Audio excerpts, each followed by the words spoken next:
All right, everyone. So I just wanted to make a quick video on, I guess, like how worth it is to get a hybrid in Canada nowadays. So first, I'll basically go over like my calculations and what we're actually getting, and then what I'll do is um, we'll talk about some of the incentives and programs offered in Canada, and what are some ways you can kind of afford to drive a hybrid in Canada.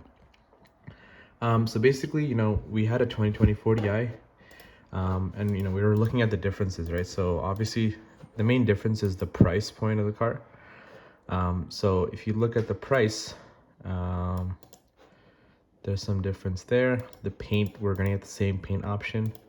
The M Sport was slightly cheaper on the hybrid, and it was the premium essential package was also slightly cheaper as well. The Glasscraft package, Black Girl, that was the same. So basically, the difference is $5,250. So when we look at the mileage, so in the city, the 40i says it's 21 in the city, 25 in the highway. From our use, we pretty much got like 21 average. Like we didn't drive it like a baby. Like my dad and me, we actually used the car. This says it gets 50 average, but as you guys can see in my other video, we got a 78 EMPG, right? Obviously EMPG you can't really compare, but uh, basically what we can compare is using these calculations, right? So basically the electric car, the fuel range is 800 kilometers. For the electric, you can say like this is basically from my use in winter and summer. So in the winter you can get definitely 50. In the summer I've been getting like 65, 70ish, and then the gas can get 643 on its alone. So you're looking at a total about 700 kilometers. So you're still missing out a bit. But what's interesting is when you're driving, like say you're driving on the same drive to New York, you probably will get more because the hybrid, even though it says 50, that's only if you use only the electric, right? When you're using both, you're actually getting a bit more than 800. You're probably getting close to like 1,000. So basically, our average fuel cost per day. So what I did is I looked at basically our average fuel cost is about like $60 per day. So 60 divided by 7.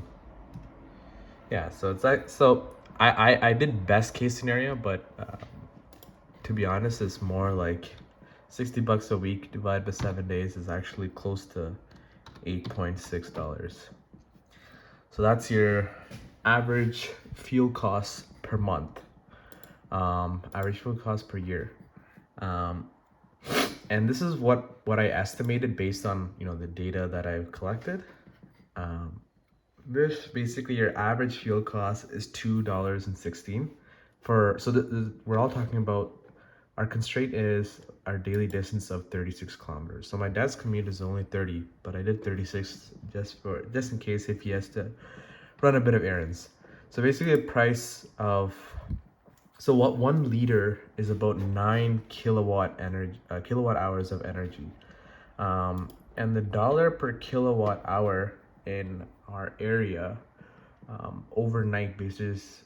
So overnight is actually only 8 cents, but during the day is 15 cents. So I said, okay, the worst case scenario is 15 cents.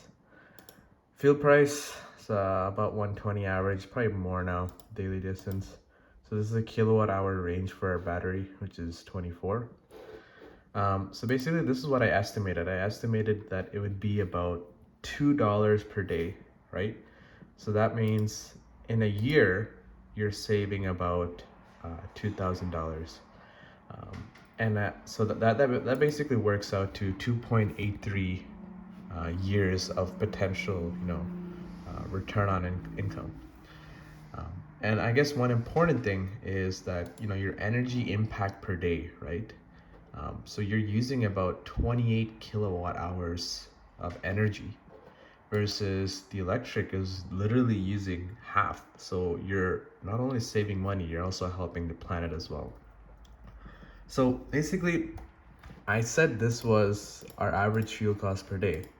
But realistically, what we're getting at is almost like it's almost so our electricity bill came back after a month, and it only went up by $5. And I was saying that $5 is actually because of other reasons, right? Because this summer we've been using the pressure washer, vacuum, and all this stuff. A lot of more electricity, and only went up $5. But say like, you know, we're using the same commute, 36 kilometers. So obviously the 36 kilometers is covered by the 50. But say your average fuel cost, like you know, you have like a weekend trip where you go to Niagara or whatever, just like we do. It actually ends up only becoming about like 50 cents to like 75 cents, right? So let's just put like $1 per day. So that brings it down a lot more, right? So it's still 2 years.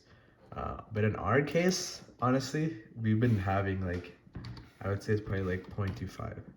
So potential ROI in 2 years. And I guess the benefit for us is if we sell this within 2 years, we're probably not even gonna lose this 5250, right? Probably gonna get that back in resale as well. So that's basically it. So now we'll go over some of the incentives. So there's obviously there used to be a lot of incentives before, you know, the Canadian government reduced them. But now the only incentives that are available is if you buy a PHEV, you know, some type of hybrid electric vehicle that is under $50,000, you get $5,000 off. So the only cars that really qualify for that is like the BMW 330e, some models of the Model 3, the Nissan Leaf, I think, and some other electric cars. So this car doesn't qualify for that, so you don't really get it. There are some incentives, like tax incentives, that you can apply for when you do when you do your taxes. So I researched that and I found it. So when we do our taxes next year, I can maybe do a video on that. And other than that, like, yeah, you do get a different green vehicle plate. But honestly, it doesn't make any difference. You can just go on carpooling, but that's pretty much it. There's no differences at all. So yeah, if you guys have any questions about hybrid, or you know, whether you want to get an X5 hybrid, please let me know. I kind of know, like, basically, like, I would say like an average thing is like your weekly costs become your monthly costs. That's like a good way to put it. And your overall energy impact reduces to like about, I would say, like a tenth, right?